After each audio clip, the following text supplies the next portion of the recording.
Season Pass, sponsored by City National Bank, starts now. Welcome into Season Pass, Week 22. Can you believe that? I'm your host, Brian Cunningham. High school basketball in the Concho Valley has concluded its regular season. The ladies' playoffs are underway. The boys concluded their district play this past week, and we also are going to look at ANgelo State Athletics and their big weekend at home for baseball and softball and other sporting news from around the country. But up first, let's talk about those Lady Cats and their Monday playoff game this past week. The Lady Cats entered their by-district round against Eastwood and would be a tough game till the very end, a 51-41 loss to end the ladies' season. The Lady Cats' final record is 11-23. And over to Wall now, the Lady Hawks this past Monday faced Blanco, and it would be a huge win, a final score of 81-14 in this one, moving on to the area round to face Toller just a few days later for the Wall Lady Hawks. And a 2A D2 matchup between the Lady Dogs and Lady Cougars, and it was all Cougars early on. Hallie Hughes gets the pass, gives it to Madison George to finish the possession. Cougars up 4-0. George with the steal. This next possession, a swip swap this play. This time it's George to Hughes, makes the play and the and one. 7-0. Lady Dogs call a timeout at this point. Each team with 4+ turnovers in the first quarter. Another steal, another Madison George bucket here, 11-4, and another Lady Dog timeout ensues. Next possession, though, Nicole Harper send this one over to Sophia Nemec as she connects 4-3, 14-4 through 1 for the Cougars. Next possession, Natalie Brooks up top. This time gives it to, this time Harper receives the three with the assist. This time nails the shot, a 19-4 first quarter lead for the Cougars. Final score, 65-28. Cougars move on to the area round. The Lady Dog season is officially over. Their final record is 16-11. Ozona up now. The ladies won their Monday contest versus Coleman and would win their second playoff game versus Plains 43-40. Just a few days later, the Lions face New Deal on February 17th at 7:30 p.m. for the regional semifinals. And the Lady Broncos up now as Sonora entered their playoffs this past Monday, taking on Roscoe. A tough 63-38 loss at the hands of the Plowboys would end the Lady Broncos season in the first round, a 7-5 final record for the ladies. And the Eden Lady Bulldogs faced off against number 13 Garden City, a by-district playoff game on Tuesday night at Lakeview. Monday night, sorry about that. Third quarter action, Garden City up big. Lady Cats possession. Brylan Farrick dishes one out to Keegan Batla for a jumper. 43-4 Garden City at this point. Still in the third, Eden ball. Allison Castleberry connects on a bank shot on a tough night for Eden to cut it to 43-6. Lady Cats and the Lady Bulldogs possession again. Garden City's Carly Baker makes a steal, takes this one in. 45-6 now in fourth quarter action. Eden possession, and Emma Miller with a nice spin here and a jump shot in traffic cuts the lead to 51-8. Midway through the fourth, Garden City possession. Sadie Fuchs knocks down a jumper that makes it 58-8. Garden City was as good as advertised. Lady Cats win this one 64-8 and advance to the area round. Eden finishes their season at 8-13. Water Valley and Menard up next, a by-district matchup in favor of the Wildcats, 51-42. Water Valley is going to move on to the area round versus Rankin as they continue their season. And Erie and County moved on to the playoffs, beating Lone considerably, 90-7 in this contest. The ladies are still ranked and currently rolling as they gear up to face Balmaria next in the area round coming up. And coming up next on Season Pass, we move from ladies high school basketball playoffs from this past Monday to Tuesday district finale for the fellas. Don't go anywhere. Season Pass will be right back.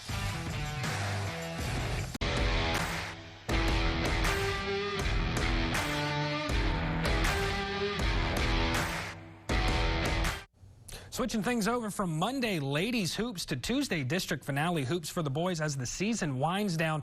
The boys facing Midland, defending their home court. A little cold and rainy night for some district hoops. Luckily, we were indoors for this occasion on Tuesday. Second quarter action, a three ball from Jax Olsen is going to improve the lead for the Bobcats 16-6 at this point. And just a few possessions later for the Bobcats, the senior Squeaky with a three ball himself, 23-14 at this point, second quarter. And Midland is going to stop the momentum here in the next possession with a three ball themselves as they kept answering a few of their shots. And coming up, Miguel Zamaron with the steal and finishes the next possession for the Bobcats, 35-21, with the second quarter winding down for the boys. And the Bobcats would win their district finale at home versus Midland, 84-47. The Bobcats have clinched a playoff spot with that date and time coming soon. And we caught up with head coach Arsenio Jeter later in the week before the boys' playoff games coming up next week. We're going to have to really bring our A game on the offensive side. One of the things that I think is going to help us out is our defense as well. And so we're already, working on everything that they do, and we'll just try to take it to them. Switching over to Lakeview now for their district finale third quarter action. Lakeview possession. Chiefs are off from the long range mark, but Braylon White fights off the offensive rebound and takes this one to the basket. 31-16. Liberty still in control in this one. And still in that third quarter, Joseph Delgado with a pull-up jumper for the Chiefs on this possession. 31-18 Patriots. Chiefs battling back all night in this contest. And the Chiefs actually get within 34-20 later in the third on a bucket by Marcus Finch. Third quarter winding down, Delgado with a layup. 43-23 at this point in the game. And fourth quarter now it's Finch again with a layup. 56-32 Patriots lead. And the Lakeview fought hard but lost 60-35. Chiefs will still enter the playoffs next week at 14-6 overall. And our final recap of Tuesday night's district finale will take on, while taking on TLCA, the Eagles at home hosting the Hawks. This one would go in favor of the Hawks 69-50, and the Hawks move on to the playoffs while TLCA season ends. And coming up next on Season Pass, ladies high school basketball playoffs, well, they are underway. And we'll have that first and second round recap when Season Pass returns.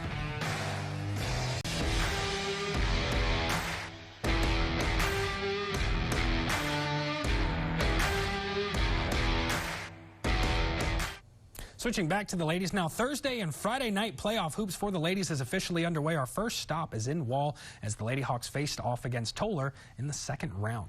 A tough game for the ladies in round two. The Rattlers and Hawks took this one till the very end. A final score of 53-48 would end the Lady Hawks season at 23-9 overall with a second place finish in their district. Erie and County girls basketball has moved on to the regional semifinals after beating Lawn and Balmaria, and we caught up with head coach Don Koffel just ahead of the Lady Hornets matchup against Balmaria Bears on Thursday. When you come from West Texas, you got to be able to ball, right? So no, you know, they're a good quality team. Looking forward to it. Got a lot of film on them, you know, and if everything went exactly like it's supposed to on paper, then nobody'd play the game. But you got to play the game and see what happens. And, you know, if the right team shows up, I think we'll be all right. And here is that 1A D2 matchup. Erie and County would win their game against the Bears and on to the regional semifinals matchup versus Aspermont on Monday. Tip-off still to be announced. Over to Cristobal now. The Lady Cougars are currently rolling right now and have been all season. The ladies won a perfect 12-0 in district, claiming the 2A Region 1 District 7 title, and fellow Concho Valley opponent Miles opened the playoffs, beating them 65-28. We caught up with head coach Brad Blaylock before the ladies' second round matchup versus Whiteface. This is a pretty good team. They've their only two losses were to Farwell, who we lost to in the regional semis last year, and then they lost to a good new home team who's currently right now, and I think they're playing Clarendon in the second round on the bottom half of the bracket. So it's going to be a tall order, and but we feel like we're up to the task, and we feel like we have a good opportunity to hopefully get a W. The Lady Cougars in a game they haven't seen for weeks. A 1-point win, barely getting by Whiteface in this one to move on to the regional semifinals round as they prepare to face Farwell, a rematch from last year, who also went perfect in their district, currently 33-3 on the season. Water Valley, fresh off an area round win over fellow Concho Valley opponent Menard, faced Rankin on Friday evening, a 4-point win for the ladies as they also move on to the regional semifinals matchup where they face Hermleigh on Monday for round 3. Tip-off time, of course, to still be determined. Coming up next on Season Pass, ANgelo State Athletics with another busy weekend. Baseball and softball both at home, basketball on the road. Don't go anywhere. Season Pass returns right after the break.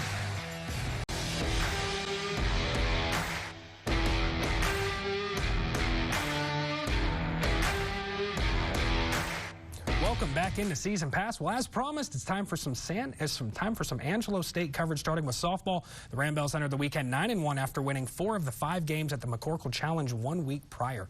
To refresh your memory, in Game 1, ASU walked off on a wild pitch versus Missouri Western State. Setting the tone the rest of the way, the Rambells took 3 of the next 4, sweeping Ouachita Baptist and Texas A&M International. I can't believe I said Ouachita correct this time. Head coach Travis Scott discusses what worked well those past 5 games.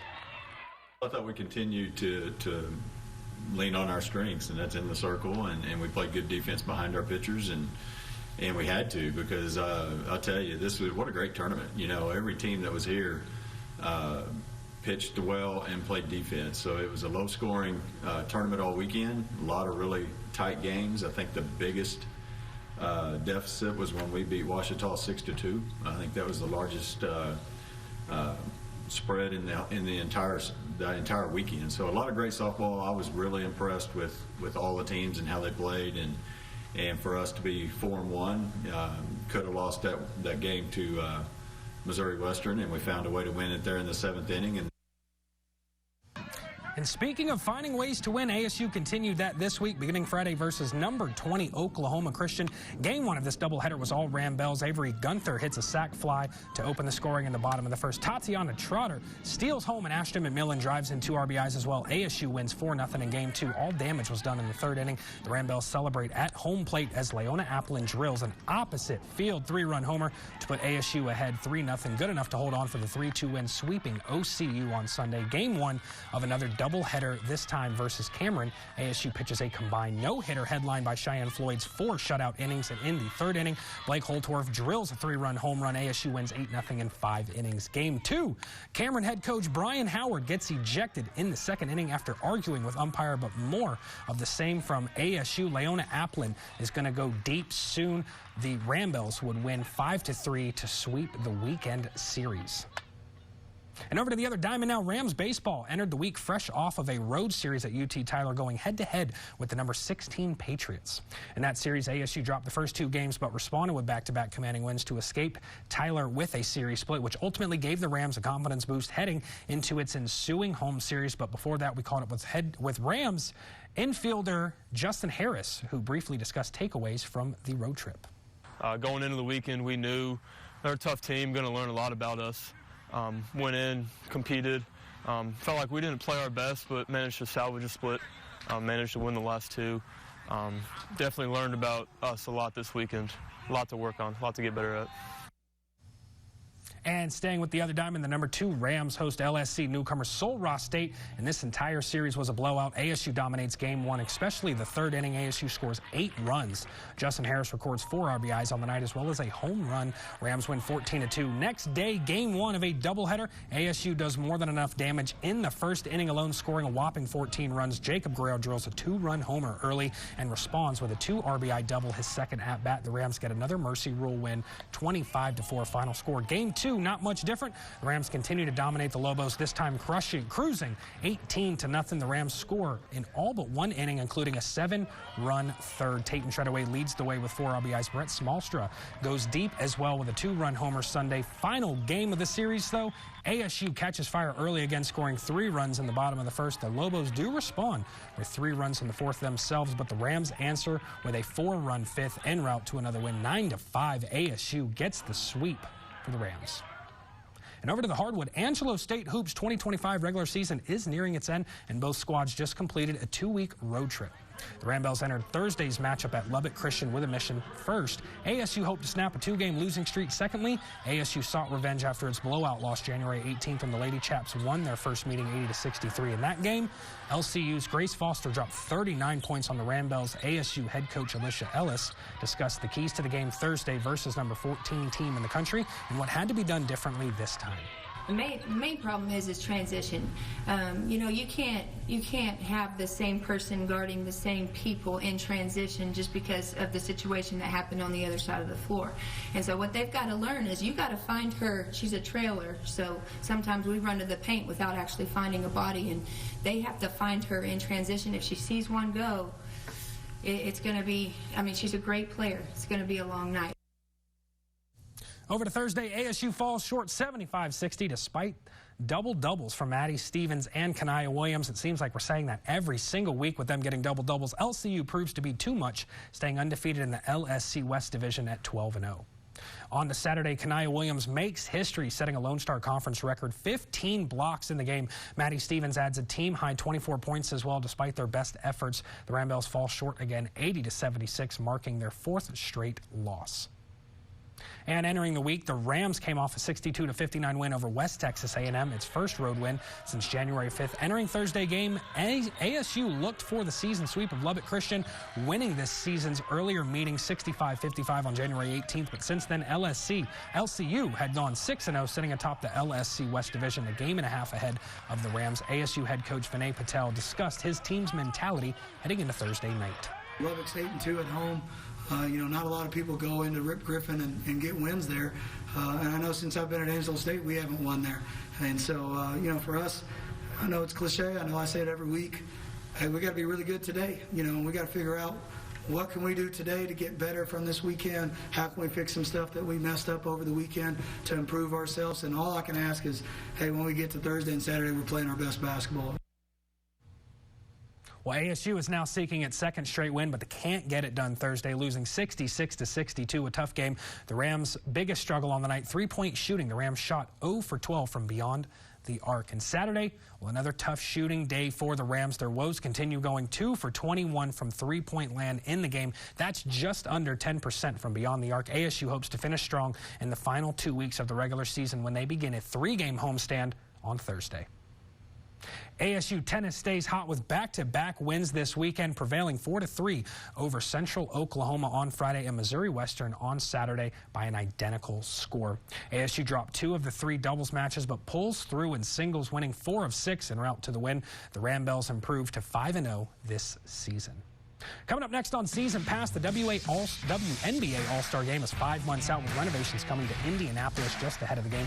Don't go anywhere. Season Pass will be right back after this short break.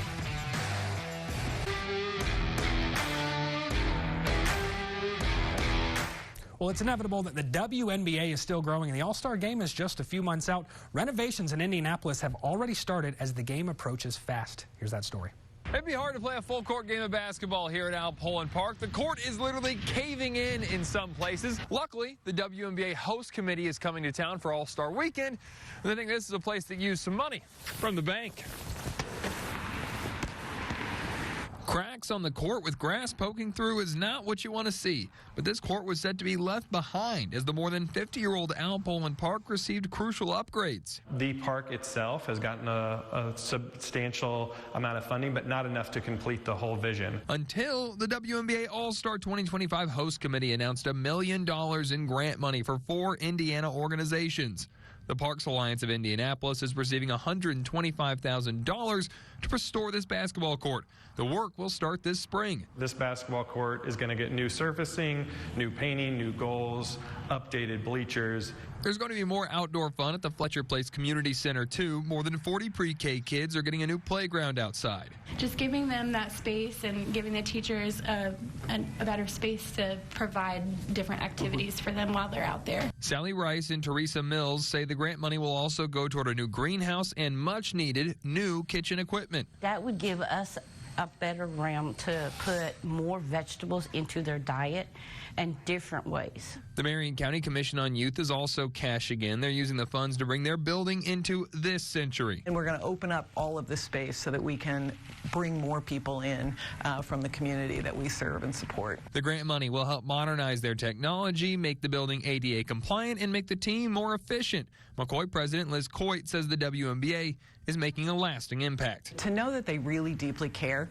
about the community and have really spent some time doing their diligence choosing these projects to make sure they have a lasting impression. Construction starts Monday and should be ready to reopen around the WNBA All-Star Game. In Indy, Eric Graves, CBS 4 News.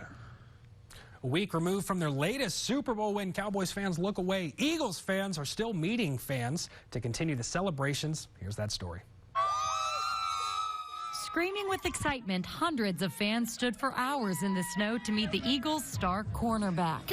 Grace Lucas says she has a massive crush on number 33. Cooper DeJean picked 6 in the Super Bowl. And she admires his journey. He lives in a very small town. Like, a lot of people there don't make it D1 or to the league at all. So I feel like his story is very, very inspiring to me. Natalie Sanderson flew in from Idaho for the Eagles Parade of Champions and brought Coop's jersey with her. I've been following him since he got drafted, and I'm not ashamed to admit I'm a little obsessed with this kid. Unfortunately, most of the people you see in this line never made it inside because the demand to see DeJean was so high. But after Alex Trapea's long wait, a while, like 2.5 hours, the New Jersey native got to personally thank the standout rookie. Dude, thank you for everything, man. We appreciate you here, man. Thank you. Afterwards, proudly holding his autographed picture. That was awesome. 150 wristbands to see DeJean were given out starting at 9 a.m. I got here about 9 o'clock this morning. But some fans came well before. There were people who were here overnight. When there were no more wristbands, some people could only look from afar, including a nearly tearful Adriana Parisi. Obviously to meet Cooper, but it's very hard because it was snowing out and there was a long line, and I don't know, it's just he's an amazing guy, an amazing player, and he has so much love for the city, and so do I, so it's just nice seeing that. Evan Mufali from South Philly settled for a picture with a two-dimensional DeJean. He's a great sport and world champion, so he even let us take a picture with him. One thing's clear. In this season, the 22-year-old has shot to stardom and has a fan frenzy to prove it. Cooper Jean, follow me back. Eva Anderson, CBS News, Philadelphia. Well, Week 22 season pass is in the books, and we actually have some playoff times and dates for the ladies. We have Ozona, Christoval, Mason all playing on Monday. Water Valley, Blackwell, and Erie and County all playing on Tuesday. And in town, San Angelo Central is hosting 2 games, Erie and County and Christoval boys. And Paint Rock will be over at the Janelle Center as well. And that's going to wrap up this episode of Season Pass. You can catch all our content over on the ConchoValleyHomepage.com. I have a copy of all of this out there posted already. You can also follow us on Twitter at KLST Sports. Make sure to use the hashtag Season Pass to always stay in that conversation. And as always, thanks for hanging out tonight. We'll see you next week. Good night, Concho Valley. Thank you for watching Season Pass, sponsored by City National Bank. For more in-depth stories, scores, and highlights, head to ConchoValleyHomepage.com. For more on today's stories, visit ConchoValleyHomepage.com. Closed captioning for the hearing impaired is sponsored by the Law Office of Rick DeHoyos.